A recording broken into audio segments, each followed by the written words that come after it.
নিখোঁজ ছোট ভাইকে ফিরে পেতে টানা ৮ দিন ধরে এভাবেই রাস্তাঘাটে নিজের ছোট ভাইয়ের ছবি হাতে মানুষের দাঁড়ে দাঁড়ে ঘুরে বেড়াচ্ছেন ভাই ও ভাবি।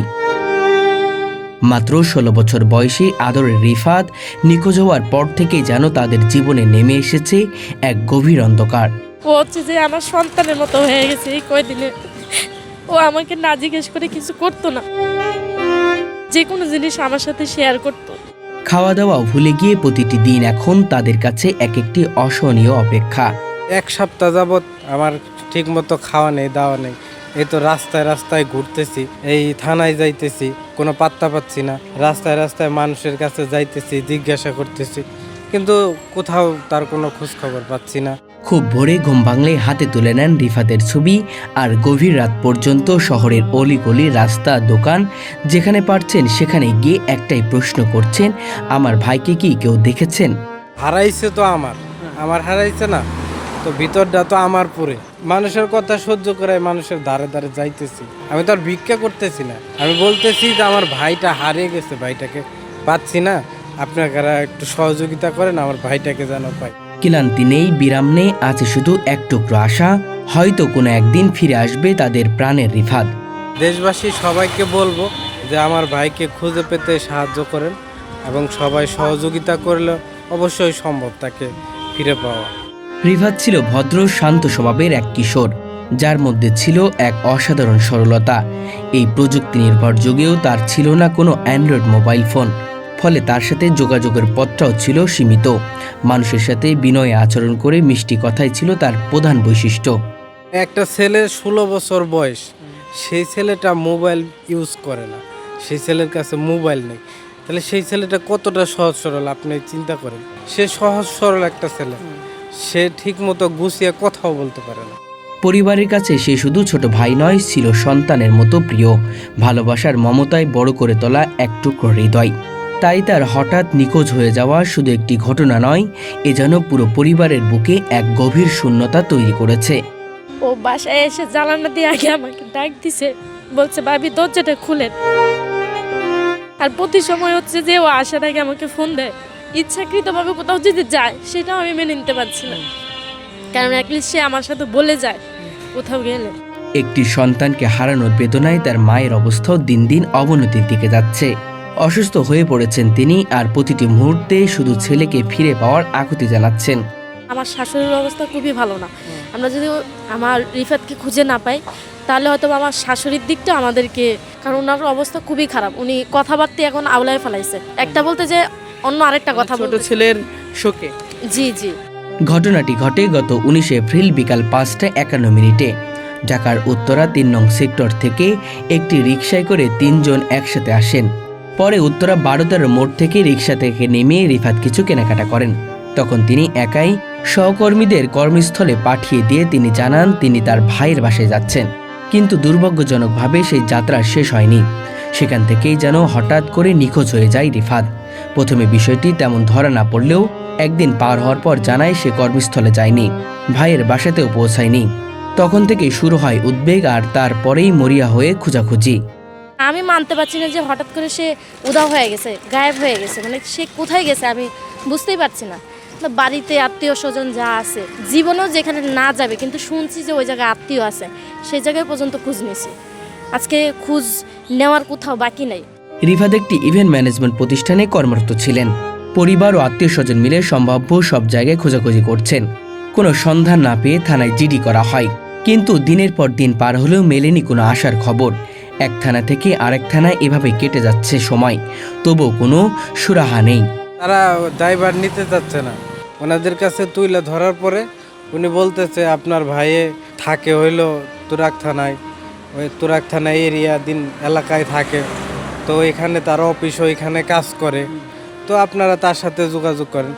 আবার তুরাগ থানায় গেলে বলতেছে যে ঘটনাটা কোন জায়গায়। তো আমি বললাম ঘটনাটা যে ওই যে উত্তরা 12-13 নামক যে মোড়টা আছে ওই জায়গায় ঘটনা। তো ওনারা বলতেছে আপনি যেহেতু পশ্চিম থানা এরিয়া দিন ঘটনা ঘটছে, আপনাকে পশ্চিম থানায় যোগাযোগ করতে হবে, ওইখানে ব্যবস্থা নিতে বলেন। তো ওনার কাছে আসলাম, যখন পশ্চিম থানায় আসতেছি ওনারা বলতেছে আমরা যা করার করছি, আর তো আমাদের কাছে আর কিছু করার নেই। কি করছে তারা, কি কি পদক্ষেপ নিয়ে? তারা ওই যে বলছে যে আমরা রেডিও বার্তা পাঠাইছি বিভিন্ন থানায়, ওনার ছবি পাঠাইছি বিভিন্ন থানায়, এতটুকুই। শেষ পর্যন্ত আর অপেক্ষা না করে নিজেই নেমে পড়েছেন খোঁজে। হাতে রিফাতের ছবি, চোখে অশ্রু, আর মনে একটাই প্রশ্ন, কোথায় আমার ভাই?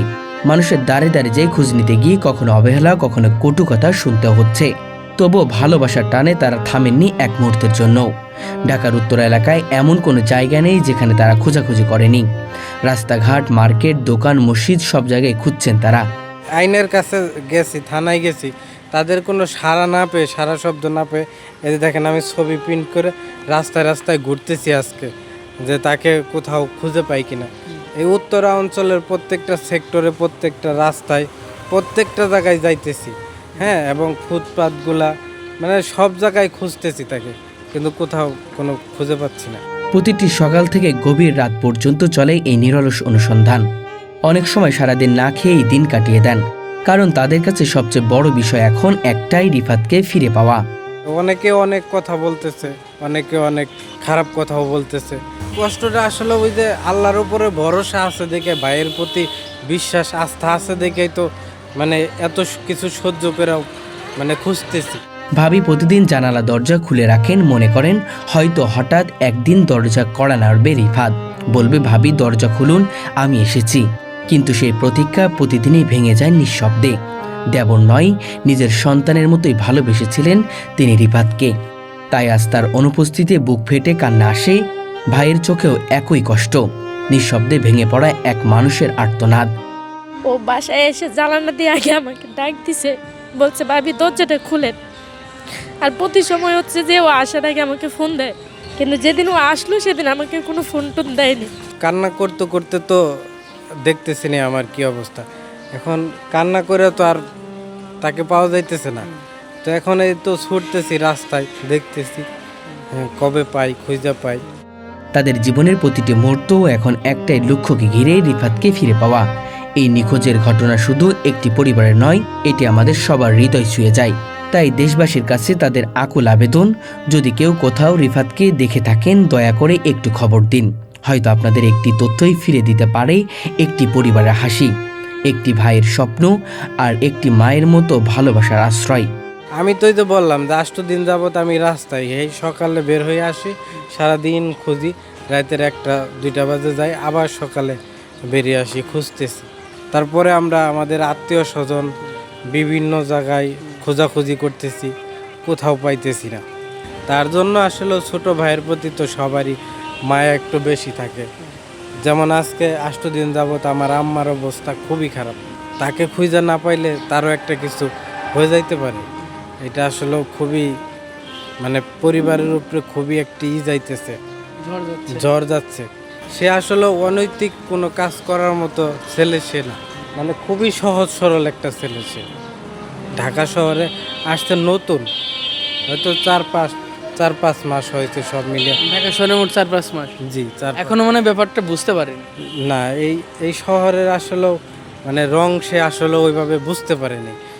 আমরা যে পরিমাণ রাস্তাঘাটে হাঁটতেছি এই উত্তরার অলিতে গলিতে, কিন্তু প্রশাসন এখন পর্যন্ত, আমরা জিডি করছি আজকে 6 দিন জিডি করছি, 7 দিন নিখোঁজ।